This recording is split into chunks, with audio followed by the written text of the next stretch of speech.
বরিশাল যাইতেছিলাম মাহফিলে, বাস্তবতা থেকে বলি বরিশাল যাচ্ছিলাম, বাসের মধ্যে বসে আছি মাদারীপুরের মোস্তাফুর। এমন সময় একজন ভদ্রলোক ভিক্ষা করার জন্য উঠছে, ইংরেজিতে ভিক্ষা চায় সবার কাছে। ছেলেরা হাসাহাসি করে, এই চুলগুলি তার পেকে গেছে, দাড়ি পেকে গেছে, চামড়া ঘুষিয়ে গেছে। আমি চিন্তা করলাম ব্যাপার কি, শিক্ষিত মানুষ ইংরেজিতে টকিং করে আবার ভিক্ষা চায়। আমি বাসের পিছনে ছিলাম, ডাক দিছি, বাবা এদিকে আসেন। বললাম মুরব্বী, শিক্ষিত মানুষ কেন ভিক্ষা করেন? বলে বাবারে দুঃখের কথা বলে লাভ কি? বললাম সন্তানাদি কি নাই? বৃদ্ধ লোকটি কেঁদে দিয়ে বলল, বাবারে 3টি সন্তান, মানুষ বানাইতে পারি নাই। আমি হাই স্কুলের ইংরেজি টিচার ছিলাম, জীবনে বহু ছাত্র মানুষ করেছি, নিজের ঘরের বাচ্চাকে মানুষ বানাইতে পারি নাই। বাবা 3টি সন্তানকে আমার সম্পদ থেকে প্রতিষ্ঠিত করেছি। ছোট ছেলের বাড়ি গেলে বৌমার ছেলের মধ্যে ঝগড়া হয়। কিছুদিন পরে ছেলেটা বলে, বাবা মেজর বাড়ি যাও। মেজর বাড়িতে যখন গেলাম, ছেলে আর বৌমার ঝগড়া হয়, বলে বড়োর বাড়ি যাও। বড়োর বাড়ি গেলাম, ছেলে আর বৌমার ঝগড়া হয়, বলে কারোর ঘরে যাও।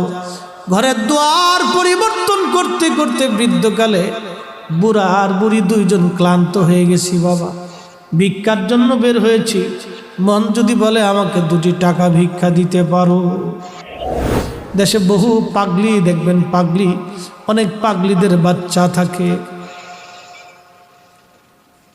পাগলিরে বলবেন, পাগলি তোর গাঠটি বক্সাটা দিয়ে দিবে, কি আছে টাকা পয়সা খাবার দাবার দিয়ে দিবে। কিন্তু যদি বলেন পাগলি বাচ্চাটা দে, পাগল মা সব দিবে কিন্তু বাচ্চা দিবে না। এটা মা মা মা মা, পাগলি মা সব দিবে কিন্তু বাচ্চা দিবে না। মা বুঝে যাও রে যুবক, মা বুঝে যাও। হ্যাঁ নবীর উম্মত, কৃতজ্ঞতা বড় দামি জিনিস, বড় দামি। এই যুবক সারাদিন ইবাদতে কাটাইতো। একদিন মা খানকার দরজার পাশে যা টুকা লাগিয়ে বলে, জোরাইজ রে দরজা খোল। আমি মারছি, 2টি কথা বলেই চলে যাব রে জোরাইজ। জোরাইজ তখন নামাজে দণ্ডায়মান, চিন্তা করে একদিকে মা, অন্যদিকে নামাজ। না না, মা চলে যায়, যাক নামাজ আমি ছাড়ব না। মা ডাকাডাকি করলো, জোরাইজ নামাজ পড়তে লাগলো, চলে গেল মা। পরের দিন মা আবার আসছে, জোরাইজ রে দরজা খোল। মারছি, 2টি কথা বলি মা চলে যাব, দরজা খোল। জোরাইজ রাহিমাহুল্লাহ তখনও দরজা খোলেন না। একদিকে নামাজ, অন্যদিকে মা। না না না, মা চলে যায়, যাক নামাজ আমি ছাড়ব না। তখনও নামাজ দণ্ডে। 3য় দিন মা আবার আসছে, দরজা খোল জোরাইজ। এই দিন জোরাইজ চিন্তা করে, একদিকে মা, অন্যদিকে নামাজ। যুবক মা কি জিনিস বুঝে যাও, বাবা কি জিনিস বুঝে যাও। মা চলে যাই, যাক আমি নামাজ ছাড়ব না। জোরাইজের কিন্তু অপরাধ একটাই, মার ডাকে সাড়া দেয়নি। সে কিন্তু বড় পাক্কা নামাজি ছিল, বড় বুজুর্গ ছিল। এই মা হাত বাড়াই দিছে, আল্লাহ আজকে 3 দিন হলো আমার জোরাইজকে ডাকি, আমার জোরাইজ আমার ডাকে সাড়া দেয়নি।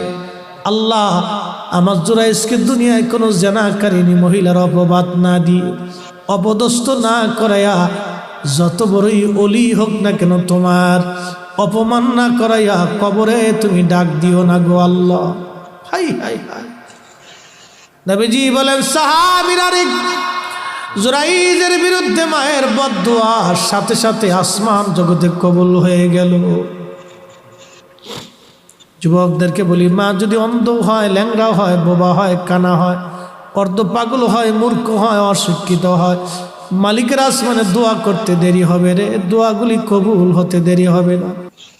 এই জন্য আল্লাহ বলছে, আনিশকুরলি, আমি আল্লাহর শুকর কর।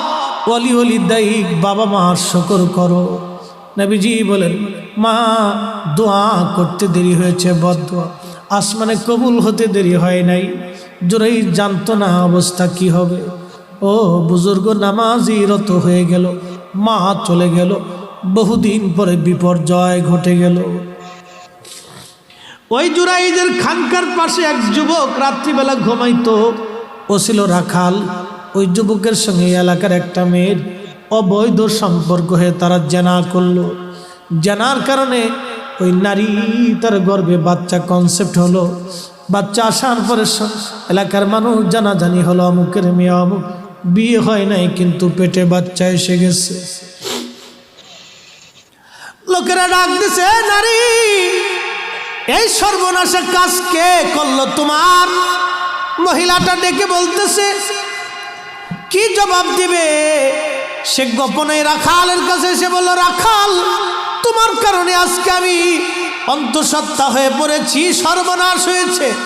এ রাখাল, আমার এ বাচ্চার পিতৃ পরিচয় কি হবে বলো? রাখাল ডাক দিয়ে বলতেছে, দেখো, আমার কথা যদি বলো মানুষ তোমাকেও মেরে ফেলবে, আমাকেও মেরে ফেলবে, কারণ আমি কৃতদাস, সমাজে আমার কোনো দাম নাই। তুমি যাও, যাই মানুষকে বলো, ওই যে দেখো বুজুর্গ জুরাইস 3 রাত 24 ঘন্টা ইবাদতে কাটায়, মানুষ থেকে খুব বিশ্বাস করে, মানুষ থেকে খুব ভালোবাসে, মানুষ তার জন্য খাবার নিয়ে যায়, খানকা বানিয়ে দিয়েছে। জুরাইজের কথা বললে তুমিও বাঁচবা, জুরাইজও বাঁচবে। মেয়েটা রাজি হয়ে গেল।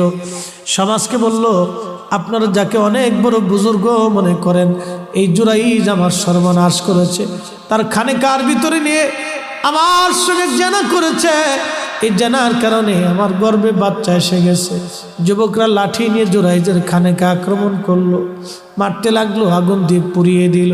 জুরাইজ বলল, যুবকরা কেন মারো? বলে, তুমি অনেক বড় ভণ্ড, অমুক নারীর সঙ্গে তুমি জেনা করছো।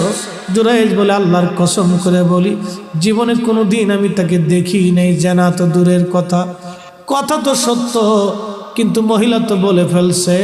ওই যে মা বদদোয়া করেছিল, মায়ের বদদোয়া রব্বে কারিমের দরবারে কবুল হয়ে গেছে। যুবক